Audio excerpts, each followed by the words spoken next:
Hello dear students. Class 9 science chapter 3 का atoms and molecules का lecture number 7 है ये, जिसमें कि आज अपन डिस्कस करेंगे आयंस क्या होता है, कैटायंस क्या होते हैं, एनायंस क्या होते हैं। इस वीडियो में मैं आपको डिटेल में समझाऊंगा, इसलिए इस वीडियो को आप स्किप ना कीजिए, लास्ट तक ज़रूर देखिए। अगर प्रीवियस वीडियो आपने नहीं देखा है तो डिस्क्रिप्शन बॉक्स में आपको प्रीवियस वीडियो का लिंक मिलेगा, आप जाके उन वीडियोज़ को भी ज़रूर देखिए। ठीक है, और चलिए स्टार्ट करते हैं। सबसे पहले अपन देखेंगे आयंस क्या होता है। तो देखिए यहाँ पर आयन का एक डेफिनेशन लिखा हुआ है, लेकिन इसको समझने से पहले मैं आपको एटम के स्ट्रक्चर के बारे में समझा देता हूँ, बता देता हूँ, फिर उसके बाद अपन समझेंगे कि आयन क्या होता है। तो देखिए, अभी तक आपने ये देखा है कि जो एटम होता है वो किसी भी मैटर का सबसे स्मॉलेस्ट पार्टिकल होता है। वो अनडिविजिबल होता है, उसको डिवाइड नहीं किया जा सकता। लेकिन क्या आपने सोचा है कि एटम भी तो किसी न किसी चीज से मिलकर बना होगा, एटम के अंदर भी कुछ ना कुछ चीज होगा। तो एटम जो होता है वो एक स्फेरिकल शेप का होता है, स्फेरिकल यानी कि बॉल के शेप का होता है। अब उस बॉल के अंदर, उस एटम के अंदर तीन चीजें होती हैं। एक होता है प्रोटॉन, ठीक है, मैं लिख नहीं सकता, क्लियर नहीं लिखा रहा होगा तो आप समझ जाइए। प्रोटॉन होता है, एक उसके अंदर होता है इलेक्ट्रॉन, और उसके अंदर होता है न्यूट्रॉन। ठीक, प्रोटॉन, इलेक्ट्रॉन और न्यूट्रॉन, ये तीन चीजें एटम के अंदर होते हैं। अब जो एक एटम होता है, मैंने आपको बताया कि स्फेरिकल शेप का होता है। ठीक, ये मान लीजिए कोई एटम है, मैंने तो बहुत बड़ा बनाया, आपको पता है कि एटम बहुत छोटा होता है। तो ये एक एटम है, इस एटम के बीचों बीच यहां पर होगा न्यूट्रॉन, जो कि न्यूट्रल चार्ज होता है। अच्छा, पहले प्रोटॉन और इलेक्ट्रॉन का मतलब आपको समझा दूं। प्रोटॉन होता है पॉजिटिवली चार्ज, और जो इलेक्ट्रॉन होता है वो होता है निगेटिवली चार्ज। जो न्यूट्रॉन होता है वो न्यूट्रल होता है, उसमें किसी भी तरह का चार्ज नहीं होता है। तो ये जो प्रोटॉन है ये इस न्यूट्रॉन के साथ में यहां पर चिपका हुआ रहता है। ठीक, और ये जो इलेक्ट्रॉन है ये यहां पर इसके इस एटम के ऑर्बिट में घूमता रहता है, रिवॉल्व होता रहता है। ये निगेटिवली चार्ज है इसलिए रिवॉल्व होता रहता है। ठीक है, तो देखिए छोटा सा ई, स्मॉल ई लिख के उसके ऊपर अगर हम निगेटिव चार्ज लगाते हैं, निगेटिव का साइन लगाते हैं, माइनस का साइन, तो वो निगेटिवली चार्ज है। और प्रोटॉन को हम पी से डिनोट करते हैं ज़्यादातर, और उसके ऊपर पॉजिटिव चार्ज होता है। ठीक है, तो अब यहाँ पर हाँ, सबसे इंपॉर्टेंट बात समझने वाली ये है कि किसी भी एटम में, आप मान लीजिए कोई एक ऑक्सीजन है, ऑक्सीजन का एलिमेंट है तो उसका भी एटम होगा।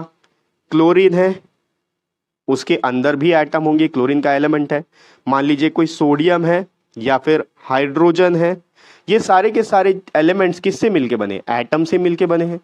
तो क्या इन सभी के एटम एक ही जैसे होंगे?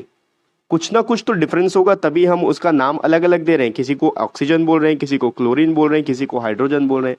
हमें ये तो पता है कि ये सारे एलिमेंट्स एटम से मिलके बने हैं, लेकिन इनके अंदर, उन एटम्स के अंदर कुछ ना कुछ तो ऐसा डिफरेंस होगा जिसकी वजह से हमने उनसे बने हुए एलिमेंट्स को अलग अलग नाम दे रखा है। तो वो जो डिफरेंस आता है, वो डिफरेंस आता है इलेक्ट्रॉन, प्रोटॉन और न्यूट्रॉन में। देखिए, किसी भी एटम में, मान लीजिए कोई ऑक्सीजन है, तो ऑक्सीजन का जो एटम होगा उसके अंदर जितने एटम, जितने भी इलेक्ट्रॉन और प्रोटॉन हैं, उसके बेस पे और उनके प्रॉपर्टी के बेस पे हम उसको नाम दे देते हैं कि वो ऑक्सीजन का एटम है। उसी तरह से कोई एक एटम है, उसके अंदर भी कुछ इलेक्ट्रॉन्स और प्रोटॉन्स होंगे, और उनके बिहेवियर और उनके प्रॉपर्टीज के बेस में हमने उसे नाम दे दिया कि वो जो एटम है वो क्लोरीन का एटम है। वैसे ही हाइड्रोजन का भी एटम होगा, सोडियम का एटम होगा। जितने भी 118 एलिमेंट्स हैं हमारे पीरियोडिक टेबल में, सभी के एटम में कुछ ना कुछ खास बात होगी, सब में कुछ ना कुछ डिफरेंस होगा। ठीक है, इसीलिए हम सबका जो एटम्स है, देखिए एटम तो हमने बोल दिया एक एटम है, लेकिन ऑक्सीजन का एटम है, हाइड्रोजन का एटम है, क्लोरीन का एटम है, सोडियम का एटम है, गोल्ड का एटम है, हमें कैसे पता चलेगा कि इनका एटम अलग अलग है? तो कुछ ना कुछ डिफरेंस एटम में होना चाहिए। तो डिफरेंस क्या में आता है? इलेक्ट्रॉन्स और प्रोटॉन में डिफरेंस आता है। इलेक्ट्रॉन्स और प्रोटॉन्स एक एटम के अंदर होते हैं। जो प्रोटॉन होता है वो न्यूट्रॉन के पास में यहाँ पर अंदर में होता है, लेकिन इलेक्ट्रॉन उसके सराउंडिंग्स में चक्कर काटता रहता है। इसके बीच में एक न्यूक्लियस भी होता है। ठीक, इसके बारे में ज्यादा डिटेल में हम आगे पढ़ेंगे। फिलहाल तो आयंस को समझने के लिए जितना इंपॉर्टेंट है वो मैं आपको समझाते जा रहा हूं। ठीक, तो आपको इलेक्ट्रॉन और प्रोटॉन का मतलब समझ में आ गया। इलेक्ट्रॉन निगेटिवली चार्ज होता है, प्रोटॉन पॉजिटिवली चार्ज होता है। अब किसी भी एटम के अंदर जितने प्रोटॉन्स होते हैं उतने भी इलेक्ट्रॉन्स भी होते हैं। मान लीजिए अगर प्रोटॉन्स 8 हैं, किसी भी एटम में 8 प्रोटॉन्स हैं तो उसमें इलेक्ट्रॉन्स भी 8 होंगे।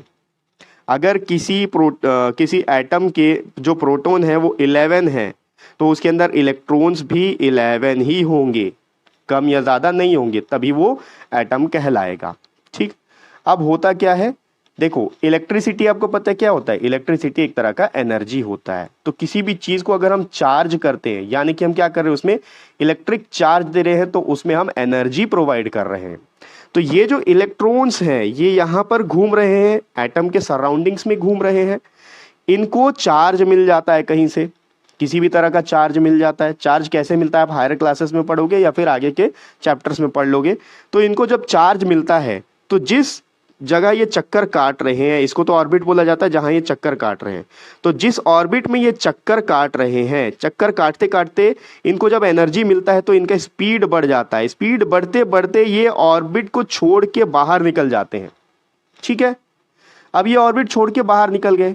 अभी मैंने आपको बताया कि एक एटम में जितने प्रोटॉन होते हैं उतने इलेक्ट्रॉन भी होते हैं। मान लीजिए इसके अंदर इलेक्ट्रॉन प्रोटॉन थे, 11 प्रोटॉन थे तो 11 इलेक्ट्रॉन भी रहे होंगे।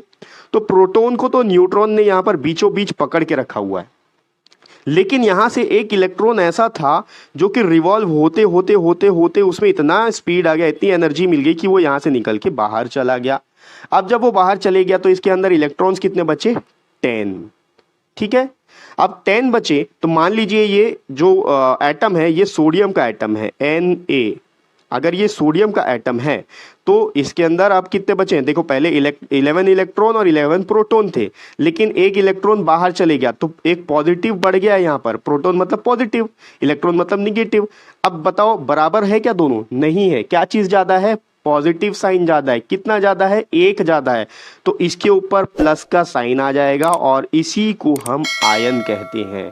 अब ये सोडियम का एक आयन बन चुका है। ठीक है, अब इसी तरह से ये जैसे कि इलेक्ट्रॉन यहां से घूमते घूमते बाहर निकल के चला गया है, तो जाने के बाद ये किसी दूसरे एटम के ऑर्बिट में अगर पहुंच जाता है, कोई दूसरा एटम होगा आसपास, उसका भी कोई ना कोई सराउंडिंग्स होगा, अगर वहां पहुंच के अगर उसके साथ मिल जाए और उसका चक्कर काटने लगे तब क्या होगा? मान लीजिए यहां पर ऑक्सीजन का एटम था, ये ऑक्सीजन का एटम है। ठीक है, व्हाइट बोर्ड थोड़ा सा मैं ऊपर कर लेता हूं। अब देखिए मान लीजिए ये एक ऑक्सीजन का एटम है, यहां से एक इलेक्ट्रॉन घूमता घूमता घूमता घूमता इसके ऑर्बिट पे पहुंच गया।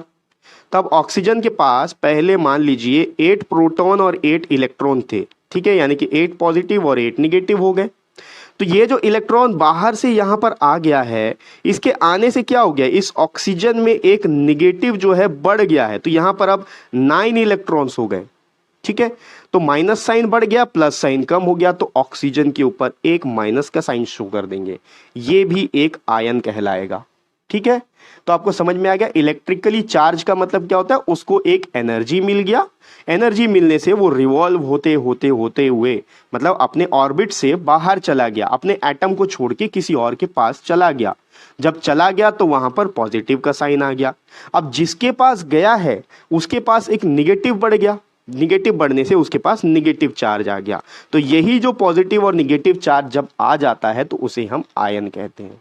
ठीक है, तो इतना डिटेल में मैंने आपको समझा दिया एटम के स्ट्रक्चर के बारे में और उसके अंदर क्या क्या होता है, कैसे कैसे चीजें बाहर जाती हैं, इलेक्ट्रॉन और प्रोटॉन क्या होता है, ये मैंने डिटेल में बता दिया।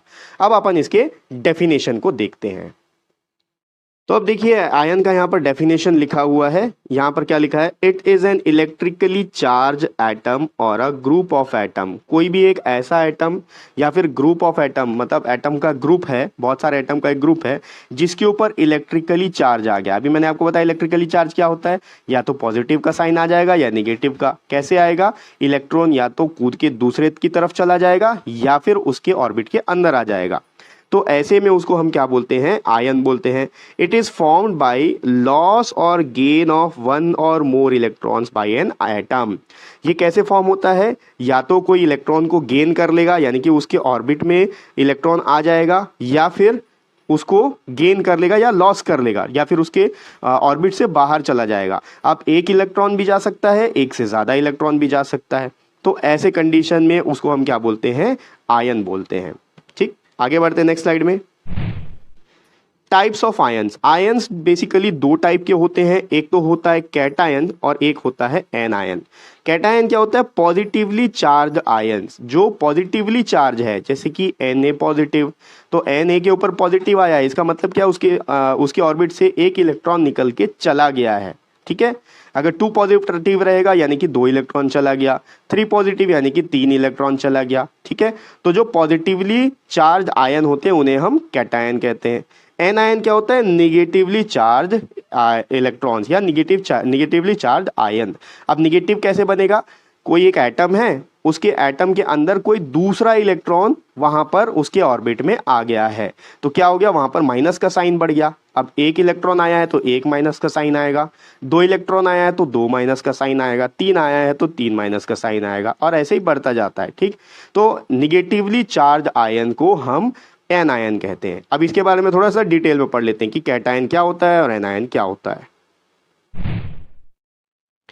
तो देखो कैटायन क्या होता है, it is positively charge ion and is formed by loss of one or more electron from an atom. कोई एक एटम है, उस एटम ने एक इलेक्ट्रॉन अपना खो दिया, उसका एक इलेक्ट्रॉन चला गया वहां से, उसके पास से।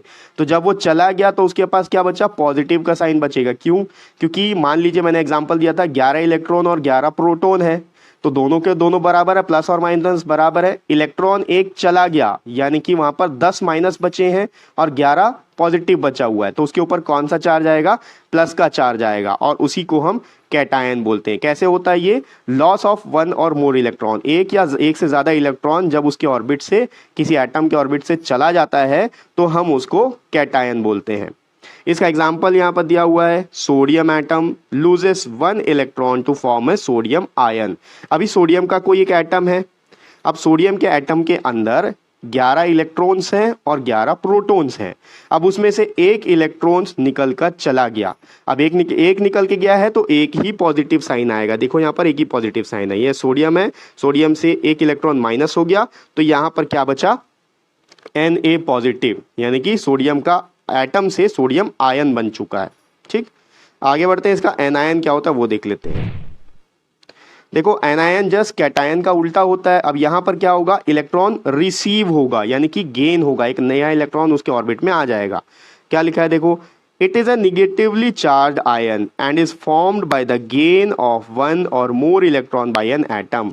कोई एक एटम है, मान लीजिए क्लोरीन का एटम है, अब उस क्लोरीन के एटम के पास 17 इलेक्ट्रॉन्स और 17 प्रोटॉन है। अब मैं ये सब चीज़ आपको कैसे बताता हूँ डेटा, कि 11 इलेक्ट्रॉन्स 11 प्रोटॉन, 17 इलेक्ट्रॉन 17 प्रोटॉन, ये सब चीज़ आपको पीरियोडिक टेबल में देखने के लिए मिलेगा, जो अपन इसी चैप्टर में आगे के वीडियोस में देखेंगे। ठीक है, और पीरियोडिक टेबल का तो चार्ट भी आपके बुक में दिया हुआ है, आप अगर देखेंगे तो वहाँ पर आपको देखने के लिए मिल जाएगा कि उसका एटॉमिक नंबर कितना है। जितना एटॉमिक नंबर है उतना ही उसमें इलेक्ट्रॉन और प्रोटॉन होते हैं। ठीक है, तो मैं एक एग्जांपल दे रहा था आपको, मान लीजिए क्लोरीन के पास 17 इलेक्ट्रॉन्स हैं तो 17 प्रोटॉन्स भी होंगे। अब कोई एक इलेक्ट्रॉन इधर उधर से घूमता हुआ क्लोरीन के एटम के ऑर्बिट में चला आया। अब एक इलेक्ट्रॉन आ गया, इसका मतलब क्या हुआ, इसके पास इलेक्ट्रॉन अब 18 हो चुके हैं और प्रोटॉन तो 17 का 17 ही है, इसका मतलब एक माइनस का साइन बढ़ गया है। ठीक, तो यहाँ पर देखो एक क्लोरीन का एटम है, उसमें एक इलेक्ट्रॉन आके प्लस हो गया, ऐड हो गया, तो इसके ऊपर कौन सा साइन आएगा, माइनस।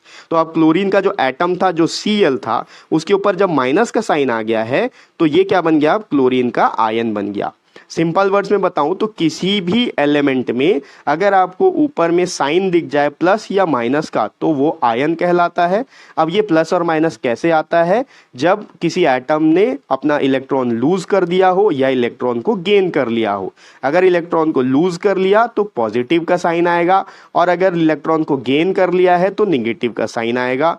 अगर पॉजिटिव साइन है तो कैटायन और निगेटिव साइन है तो एनायन। ठीक है, तो ये डिटेल वीडियो था आयंस के ऊपर, जिसमें हमने कैटायन और एनायन के बारे में डिटेल में समझा है। एटम के स्ट्रक्चर के बारे में मैंने आपको एक्सप्लेन कर दिया। इसका पूरा का पूरा नोट्स आपको मेरे व्हाट्सएप चैनल और टेलीग्राम चैनल में मिल जाएगा, जिसका लिंक आपको इसी वीडियो के डिस्क्रिप्शन बॉक्स में दिया हुआ है। आप जाके उनको फॉलो करके सब्सक्राइब करके वहाँ से डाउनलोड कर सकते हैं। आगे का पोर्शन अपन नेक्स्ट वीडियो में देखेंगे, और नेक्स्ट वीडियो का लिंक आपको इसी वीडियो के डिस्क्रिप्शन बॉक्स में मिल जाएगा।